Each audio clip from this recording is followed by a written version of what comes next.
Chapter number 5 जनाब हमारे पास contingent contract. देखिए बेटा, कॉन्टिजेंट का मतलब होता है कोई चीज किसी के साथ जो अटैच्ड हो, ठीक है। तो कॉन्टिजेंट कॉन्ट्रैक्ट इसी नेचर का कॉन्ट्रैक्ट है। आपने एक एग्रीमेंट की टाइप पढ़ी होगी, वेजरिंग एग्रीमेंट। क्या था वेजरिंग एग्रीमेंट? वेजरिंग एग्रीमेंट बेट करने का, जिसमें कोई इवेंट अकर होगा कि नहीं होगा, उसके ऊपर जब आप बेट लगाते हैं तो उसको हम लोग क्या कहते हैं?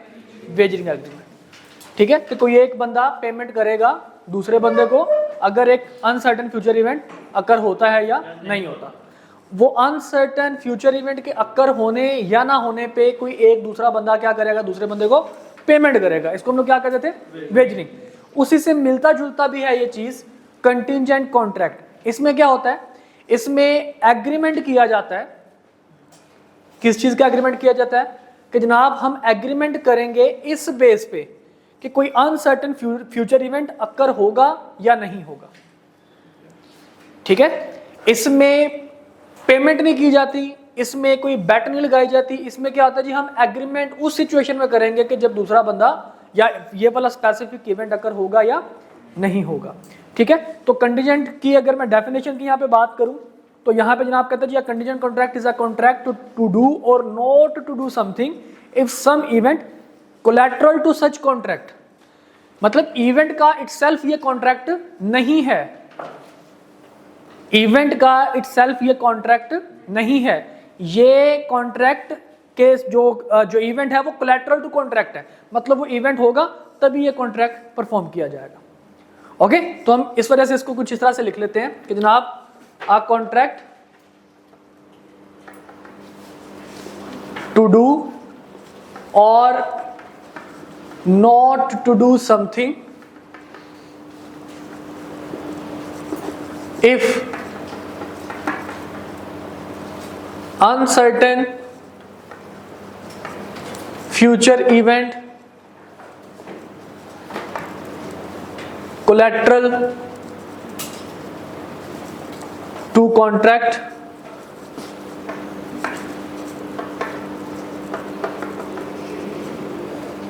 happens or does not happen।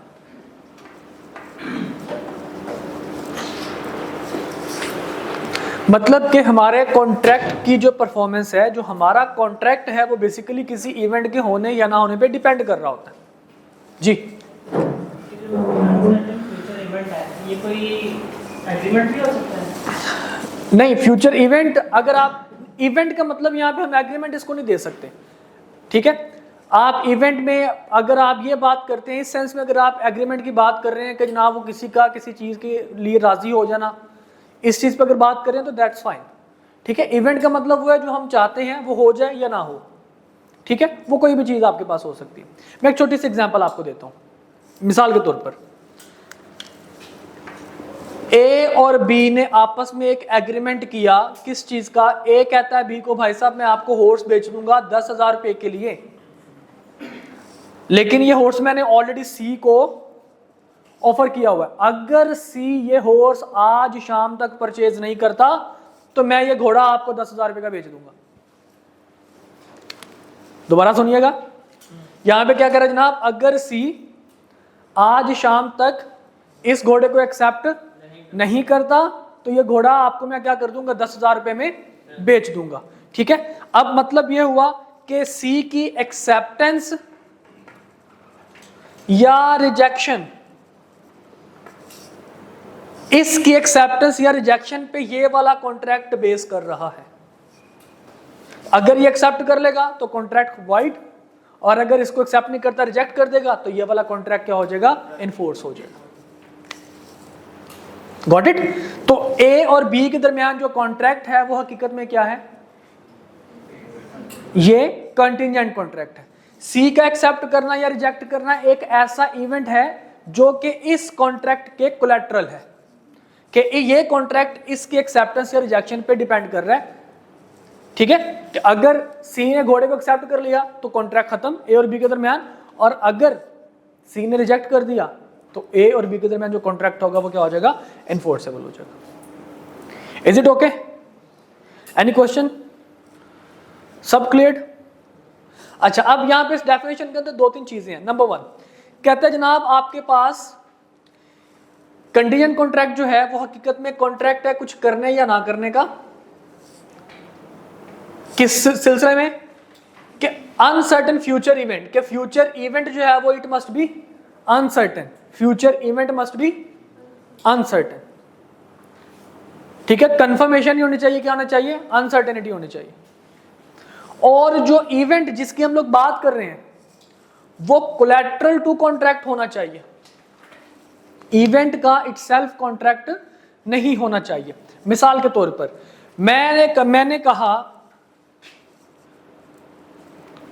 Scans के बिहाफ पे कि जनाब अगर पाकिस्तान मैच जीत जाता है तो मैं अपनी बिजनेस लॉ के तमाम स्टूडेंट्स को मैं 10% डिस्काउंट दूंगा।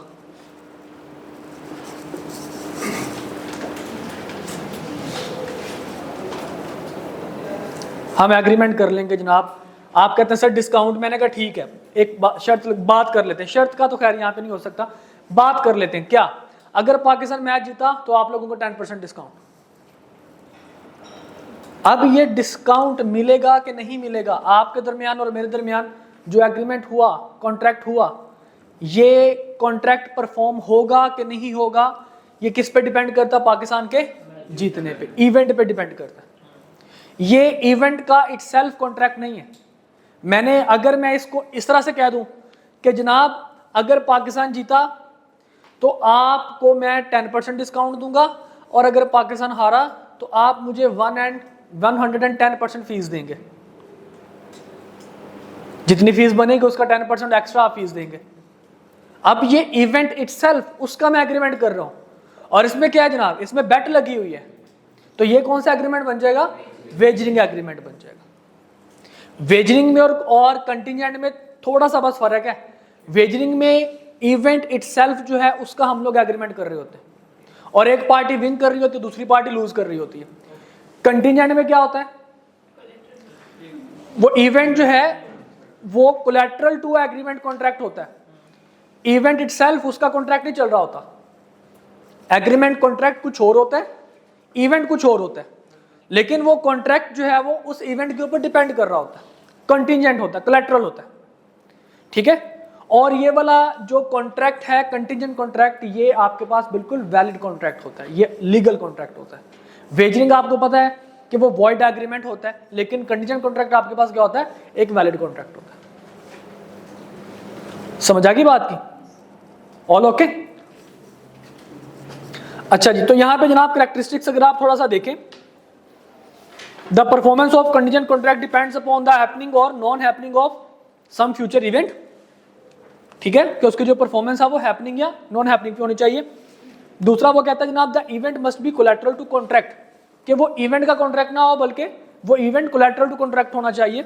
और तीसरी बात कहता है जी event must be uncertain. Clear? यहां तक किसी किस्म का मसला मसाइल। इसकी एग्जांपल अगर आपने देखनी है तो दो इसकी एग्जांपल्स हमें नजर आती हैं इंश्योरेंस की, कि इंश्योरेंस में क्या होता है, इंश्योरेंस में हम लोग क्या कहते हैं कि भाई साहब आप हम इतना प्रीमियम पे करें, 20 साल में अगर 20 साल से पहले आप मर गए तो आपको सारे पैसे दे देंगे, अगर ना मरे तो जितने आपके पैसे बने 20 साल के बाद आपको मिल जाएंगे। लाइफ इंश्योरेंस यही है ना भाई, 20 साल की 25 साल की लाइफ इंश्योरेंस होती है, जिसमें कहते हैं जनाब अगर 20 साल से पहले आप मर गए तो जितने पैसे 20 सालों में बनने थे वो सारे के सारे पैसे आपको मिल जाएंगे। अगर आप 20 साल तक जिंदा रहे तो मेच्योरिटी के बाद आपको 20 साल के बाद जितने पैसे बने आपको पे कर दिए जाएंगे। ये क्या है, अब इंश्योरेंस का मिलना ये डिपेंड कर रहा है कौन से इवेंट पे, या मरने पे या फिर 20 साल ऊपर होने पे, व्हिचएवर इज अर्लियर। ओके, तो ये इंश्योरेंस वाले जो कॉन्ट्रैक्ट होते हैं वो भी हकीकत में क्या होते हैं, आपके पास कंटिजेंट कॉन्ट्रैक्ट होते हैं। क्लियर? एक टर्म यहां पे उन्होंने यूज की है इंडेमनिटी। इंडेमनिटी इंश्योरेंस को ही हम लोग कहते हैं। ठीक है, और दूसरा इसी तरह से गारंटी का एक कॉन्ट्रैक्ट होता है। गारंटी का कॉन्ट्रैक्ट इसमें क्या होता है जनाब, एक गारंटर जो है वो डेटर को क्रेडिटर को कह रहा होता है कि भाई साहब अगर डेटर पैसे नहीं देगा तो उसकी जगह पे मैं पैसे दूंगा। मतलब कि जो क्रेडिटर और ग्रांटर के दरमियान जो कॉन्ट्रैक्ट हुआ है वो कॉन्ट्रैक्ट कब इन्फोर्सेबल होगा, जब डेटर पैसे नहीं देगा, डिफॉल्ट कर जाएगा। मतलब उस कॉन्ट्रैक्ट, वो जो कॉन्ट्रैक्ट है वो किस पे डिपेंड कर रहा है, डेटर के पेमेंट या फिर उसके डिफॉल्ट कर रहे हैं। ओके और नॉट ओके, ठीक है जी। तो ये सारे के सारे एग्जांपल्स किसके जनाब, कंटिंजेंट कॉन्ट्रैक्ट की ये सारी की सारी एग्जांपल्स है। अब जी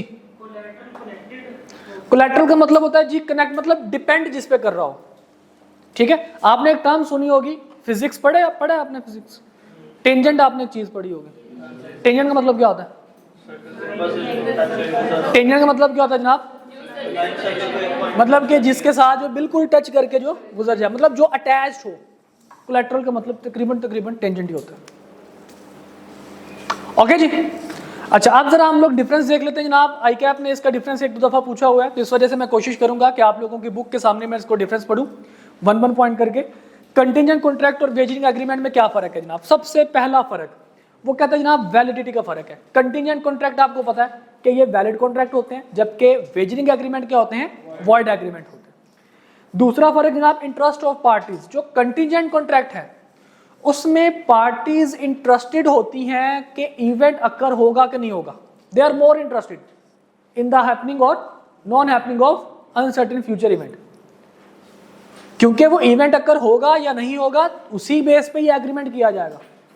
जबकि वेजरिंग एग्रीमेंट में इवेंट के साथ कोई ताल्लुक नहीं होता, किसके साथ ताल्लुक होता है, पैसे के साथ। पैसे मिल जाए बस, पाकिस्तान मैच जीते हारे हमें कोई फर्क नहीं पड़ता, ठीक है। तो पार्टीज का जो इंटरेस्ट है वेजरिंग एग्रीमेंट में किस चीज पे है, अमाउंट ऑफ मनी पे, ठीक है जी, अमाउंट ऑफ वेजरिंग एग्रीमेंट पे।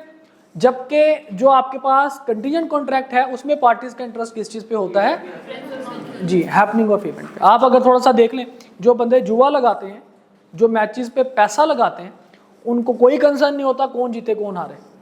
लेकिन जो एग्रीमेंट्स करते हैं, जो ऑफर्स लगाते हैं कि जनाब पाकिस्तान जीता तो ये हो जाएगा, पाकिस्तान जीता तो वो हो जाएगा, तो वो पाकिस्तान के मैच जीतने में ज्यादा इंटरेस्टेड होते हैं। ओके तो कंटिजेंट कॉन्ट्रैक्ट में जो पार्टीज का इंटरेस्ट है वो क्या है, हैपनिंग और non happening of an event. जबकि वेजरिंग एग्रीमेंट में पार्टीज का इंटरेस्ट क्या है, amount of wager. Clear? Any problem? आपका फर्स्ट डे बेटा? अच्छा देखा मैंने आपको ना काफी देर पहले, पीछे बैठती थी आप, यहीं पे बैठती थी, वाह। अच्छा जी, उसके बाद हमने कहा जनाब अनसर्टेन इवेंट।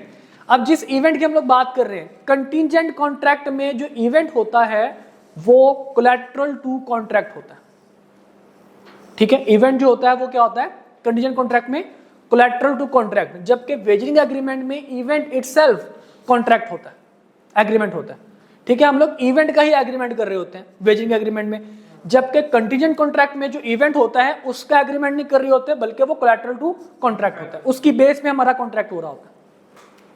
ओके लास्ट में कहता है जी रेसिप्रोकल प्रॉमिस। रेसिप्रोकल प्रॉमिसेस का मतलब होता है जनाब जिसमें दोनों पार्टीज ने कुछ ना कुछ परफॉर्मेंस देनी हो, दोनों पार्टीज ने कुछ ना कुछ जो है वो परफॉर्मेंस देनी हो। देखिए कंटिजेंट कॉन्ट्रैक्ट आपको पता है कि एग्रीमेंट कॉन्ट्रैक्ट है कि जिसमें एक पार्टी, जारी बात है, उसने क्या कहा कि जनाब अगर मैं आपको घोड़ा दूंगा तो आप मुझे क्या करोगे, 10,000 रुपये दोगे। तो कंटिजेंट कॉन्ट्रैक्ट में रेसिप्रोकल प्रॉमिस होता है, दोनों पार्टीज एक दूसरे को कुछ ना कुछ चीज दे रही होती हैं। जबकि आपके पास वेजरिंग में नॉर्मली का मतलब है बाज जगहों पे ऐसा पॉसिबल भी, नॉर्मली जो रेसिप्रोकल प्रॉमिस है वो नहीं होता, उसमें एक ही पार्टी पे कर रही होती है। Got it? रेसिप्रोकल प्रॉमिस का मतलब क्या है, सबसे पहले अंडरस्टैंड कर लीजिए, जिसमें दोनों पार्टीज ने कोई ना कोई परफॉर्मेंस देनी हो, ठीक है जी।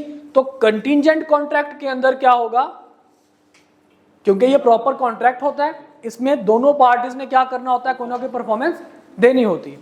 जबकि आपके पास वेजरिंग एग्रीमेंट में मे और मे नॉट का लफ्ज का मतलब यह है कि जनाब कुछ जगहों पे अपना रेसिप्रोकल प्रॉमिस हो भी सकता है, कुछ जगहों पे रेसिप्रोकल प्रॉमिस नहीं भी हो सकता। क्लियर? फॉर एग्जांपल हम कहते हैं जनाब दो बंदों ने शर्त आपस में लगा ली कि जनाब अगर पाकिस्तान जीता तो तुम मुझे 1000 दोगे, अगर पाकिस्तान हारा तो मैं तुम्हें 1000 दूंगा। अब यहाँ पे एक बंदे को मतलब जारी बात है पाकिस्तान जीतेगा या हारेगा, तो एक बंदे के लिए वो रिवॉर्ड बन जाएगा, दूसरे के लिए वो क्या बन जाएगी, एक्सपेंस या कॉस्ट बन जाएगा, ठीक है। लेकिन अगर आप एक ऐसे इवेंट में हैं कि जिसमें कहते हैं जनाब अगर आपने बेट लगानी है तो आपको 200 रुपये देने पड़ेंगे पहले। अगर आपने बेट लगानी है तो क्या करना पड़ेगा, आपको 200 रुपये पहले देने पड़ेंगे। अब बेटिंग करने के लिए आपको 200 रुपये देने पड़ेंगे। अब यहाँ पे आप एग्रीमेंट कर रहे हैं किस चीज़ का, बेटिंग का, वेजरिंग का, जिसमें आप भी कुछ पे कर रहे हैं, ठीक है। थोड़े से पैसा लगाते हैं, ज्यादा रिवॉर्ड आपको मिल जाता है। ये आपके पास क्या जी, ये रेसिप्रोकल प्रॉमिस वाली एग्जांपल है। गॉट इट और नॉट? सॉरी, रहेगी बैठी, होगा वेजरिंग। यही तो हम बात कर रहे हैं कि वेजरिंग एग्रीमेंट के अंदर मे और may not reciprocal promise. May not की एग्जांपल क्या है जी, एक बंदा पेमेंट करे दूसरा बंदा कुछ ना दे, मे नॉट, ठीक है जी।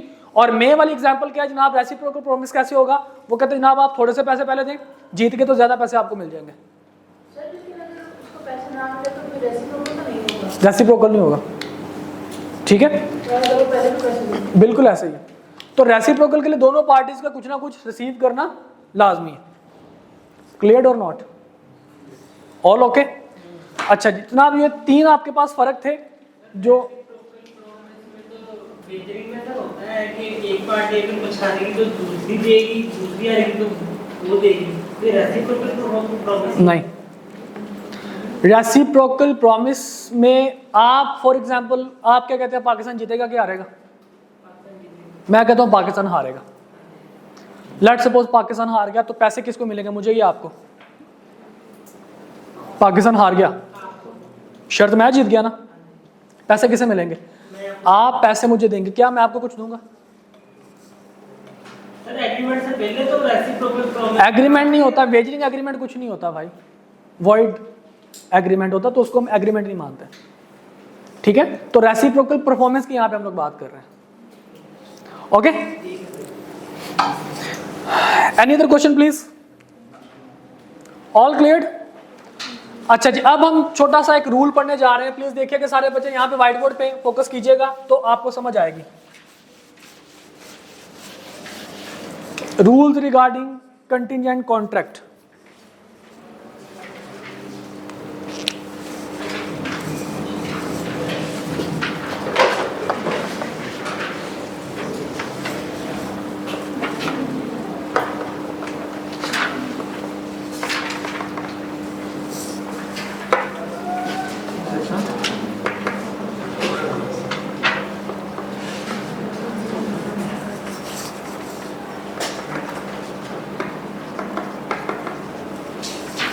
दो एग्जाम्पल्स करवाऊंगा बेटा, हमने कहा था इवेंट या तो अक्कर होगा या फिर अक्कर नहीं होगा, ठीक है जी।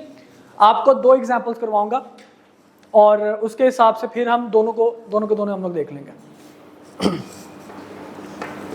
अभी वो जो मैंने एग्जाम्पल आपको करवाई थी वही एग्जाम्पल मैं कोट कर रहा हूँ। ए बी के साथ एग्रीमेंट क्या करता है कि जनाब अगर सी ने रिजेक्ट कर दिया, अगर सी ने क्या कर दिया, रिजेक्ट कर दिया, तो आपको मैं घोड़ा कितने का बेचूंगा, 10,000 रुपये का। तो रिजेक्शन पे हमारा कॉन्ट्रैक्ट टिका हुआ है, रिजेक्शन होती है तो हमारा कॉन्ट्रैक्ट हो जाएगा, और अगर रिजेक्शन नहीं होती तो फिर हमारा कॉन्ट्रैक्ट क्या बन जाएगा, वॉइड बन जाएगा, ठीक है। इन्फोर्सेबल कब है, रिजेक्शन हो जाए, यानी कि अगर मैं हैपनिंग की बात करूं कि किसी इवेंट का अगर हमारा कॉन्ट्रैक्ट जो है वो बेस कर रहा है किसी इवेंट के हैपनिंग पे,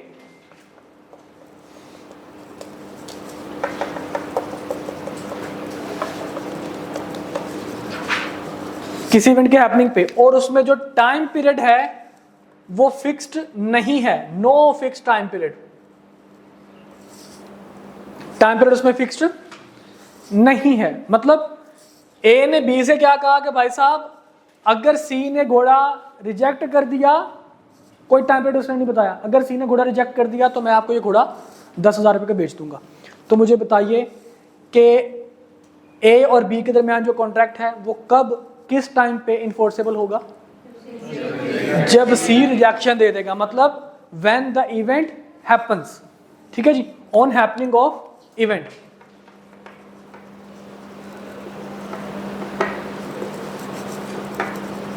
इवेंट के होने पे हमारा कॉन्ट्रैक्ट क्या होगा, वो इनफोर्सेबल हो जाएगा। और ये इनफोर्सेबल कब नहीं रहेगा, वॉइड कब हो जाएगा, जब वो एक्सेप्ट, अब एक दफा जब इसने एक्सेप्ट कर लिया तो मुझे बताइए क्या रिजेक्शन पॉसिबल है? एक्सेप्टेंस के बाद तो आप रिजेक्ट नहीं कर सकते। मतलब व्हेन इवेंट बिकम्स इम्पॉसिबल, कि जब रिजेक्शन पॉसिबल ना रहे, अगर टाइम पीरियड फिक्स नहीं है तो इवेंट के होने पे क्या हो जाएगा, इनफोर्सेबल। और अगर टाइम पीरियड फिक्स नहीं है तो इवेंट के इम्पॉसिबल होने पे, कि जनाब ये पॉसिबल नहीं है। एक दफा जब सी ने घोड़े को एक्सेप्ट कर लिया तो अब ये घोड़े को रिजेक्ट नहीं कर सकता, इवेंट बिकम्स इम्पॉसिबल। इस बेस पे क्या हो जाएगा, आपका जो कॉन्ट्रैक्ट है ए और बी के दरमियान वो क्या बन जाएगा, वो वॉइड हो जाएगा।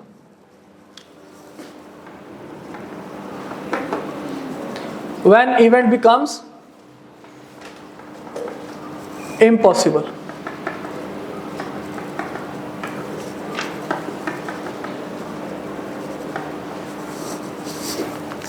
क्लियर? सेकेंड सिचुएशन जनाब, अगर हम टाइम पीरियड यहां पे फिक्स कर दें,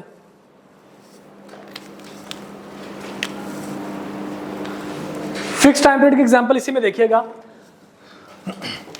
मैं कहता हूं जनाब अगर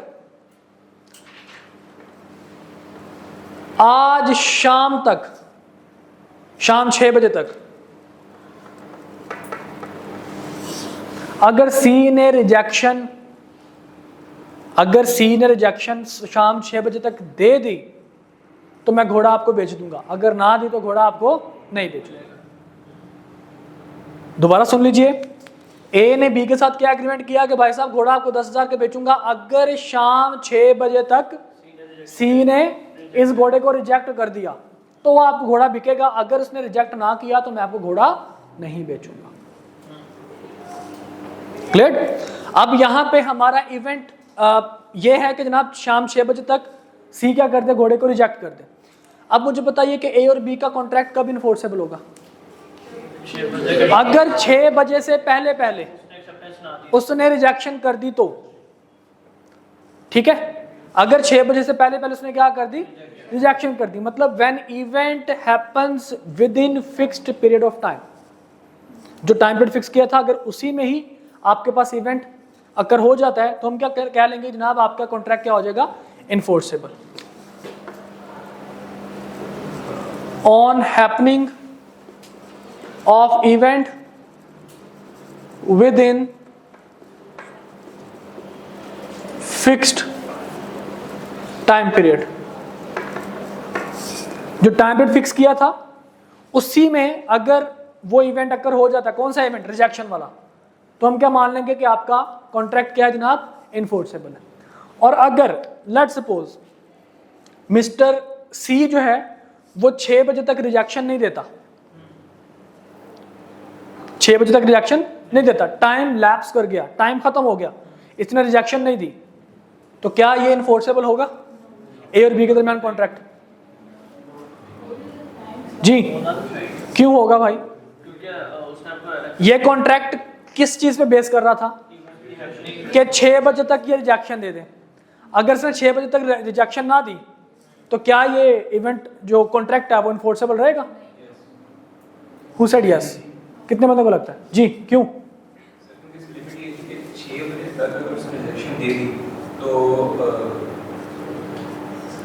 गॉट इट?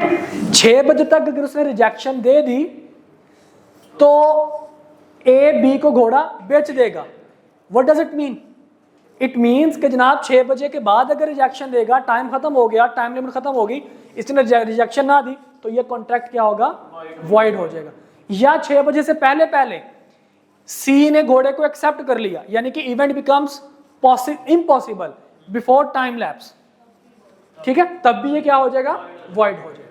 तो दो सिचुएशन बनेगी अगर टाइम पीरियड फिक्स्ड है वॉइड होने के लिए। नंबर 1 कि with in fix time happening ना हो, ठीक है जी। नंबर 2 कि वो इम्पॉसिबल हो जाए। ओके, तो यहां पे मैं दोनों लिख देता हूं।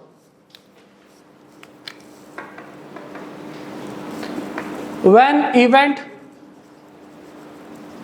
does not happen within fixed time or event becomes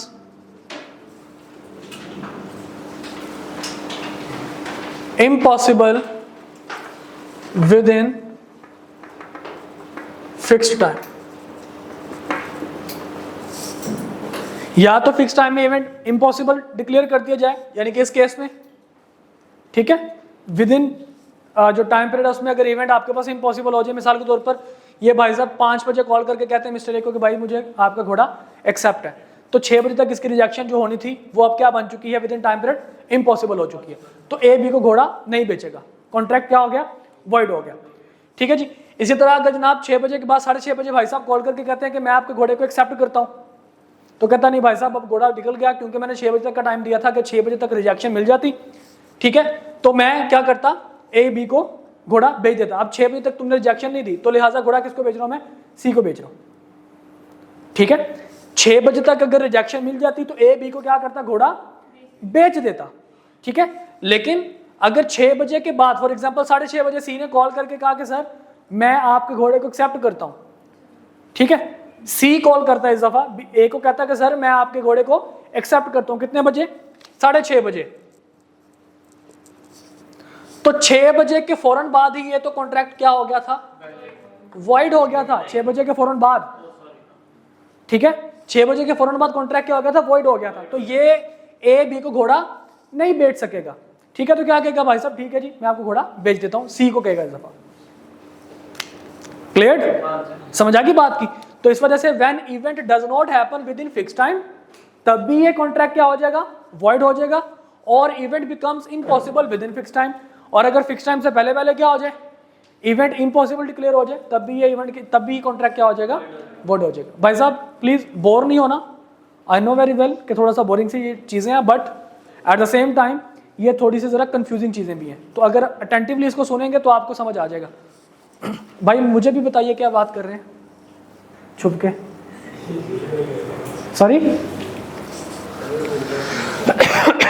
अच्छा जी, अब हम बात करते हैं जनाब, क्या कह रहे हैं भाई, अच्छा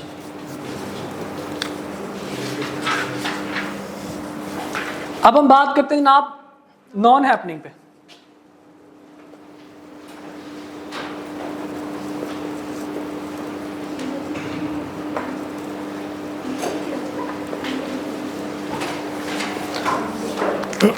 और इसमें भी टाइम पीरियड नो। अच्छा, अब इसकी मैं दूसरी एग्जांपल दूंगा ताकि आप लोगों को थोड़ी सी जरा अंडरस्टैंडिंग हो जाए।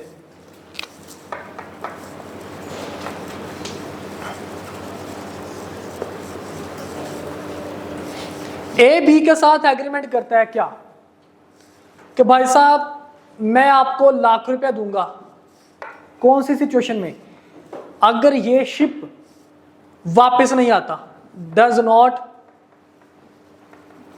रिटर्न, अगर ये शिप वापस नहीं आता तो मैं आपको कितने पैसे दूंगा, लाख रुपए दूंगा। इंश्योरेंस वाला, ठीक है, इसको बेसिकली हम इंडैम्निटी बोला करते हैं कि जिसमें एक पार्टी दूसरे को इंडैम्निफाई करती है, क्या कंपनसेशन करती है कि जनाब अगर शिप डूब गया, शिप वापस ना आया तो मैं आपको लाख रुपए दूंगा। तो अगर शिप वापस नहीं आता तो आप कितना पैसे ए बी को देगा, लाख रुपए। ठीक है जी, मतलब ए बी को पैसे कब देगा, यानी कि नॉन हैपनिंग ऑफ इवेंट पे। ठीक है जी, नॉन हैपनिंग ऑफ इवेंट पे ए बी को पैसे देगा, और अगर ये शिप वापस आ गया तो फिर ए बी को पैसे नहीं देगा। तो हम कहते हैं अगर टाइम पीरियड फिक्स नहीं है तो ए बी को पैसे कौन सी सिचुएशन में देगा, कि टाइम पीरियड फिक्स नहीं है, आज वापस आ गया, कल परसों जनाब, साल बाद, 10 साल बाद, 20 साल बाद, 50 साल बाद, अगर वापस आ गया तो मैं आपको पैसे कौन नहीं देने वाला, कोई टाइम पीरियड फिक्स नहीं है। ठीक है, तो पैसा कब देगा, जब वो सारी जिंदगी के लिए शिप वापस ना आए, यानी कि when event becomes impossible, when event become impossible, तो ए बी को पैसे दे देगा। ठीक है, when event happening of event become impossible, happening of event